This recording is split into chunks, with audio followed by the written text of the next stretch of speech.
Well, Reliance Industries' fourth quarter numbers were actually quite healthy. But if you look at the way Street was positioned, or our poll was also indicating, you would go with a mixed bag.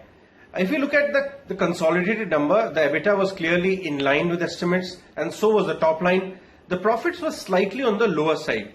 If you look at the internals, you would see that bulk of the heavy lifting was done by the O2C end of the business. The traditional chemical business has done phenomenally well. As we were telling all our viewers that there has been an improvement in margins as far as petchem goes, volumes also is better. Even on the refining front, the GRMs have been healthy. But of course, they are reporting their numbers in a clubbed fashion now. So overall, the O2C segment has done strong numbers on the top line, better than estimate, and EBITDA also was better than estimate. The bulk of the heavy lifting was done here. Even the retail end, one would be surprised.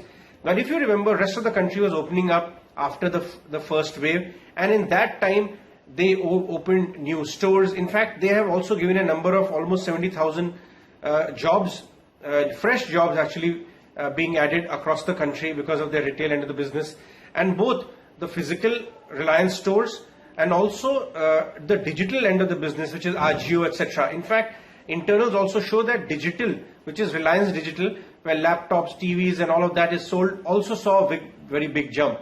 What did not perhaps work with for this quarter was the digital business, which is Jio platforms or Jio, where it was not a falling off the cliff, but ARPUs on expected lines were lower, but slightly on the lower end of the expectations. EBITDA margins also was slightly on the lower end of the expectations. So the contribution there perhaps was not as much as what the street was estimating, but it was slightly on the lower side, and probably that is why a bit sluggishness coming in as far as that end of the business is concerned. But if you look at it in totality, it was a healthy number this time round, and all the strategists we spoke to say that earning cycle for Reliance led by O2C business is starting off from here on. And if you for a moment keep aside COVID second wave related disruptions may last few months, if we take 1 or 2 quarters beyond that view, then the consumer end of the business will also start contributing in a major fashion. Also, don't forget that Reliance has done well in the last 1 week, 10 days, almost gained 5-6%, going into the numbers on a variety of reasons, expectations of strong number, big brokerage reports coming in, and also the Financial Times news of OTC stake sale coming back on the table.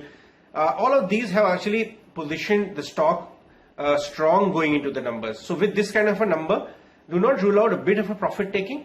But if you have to academically look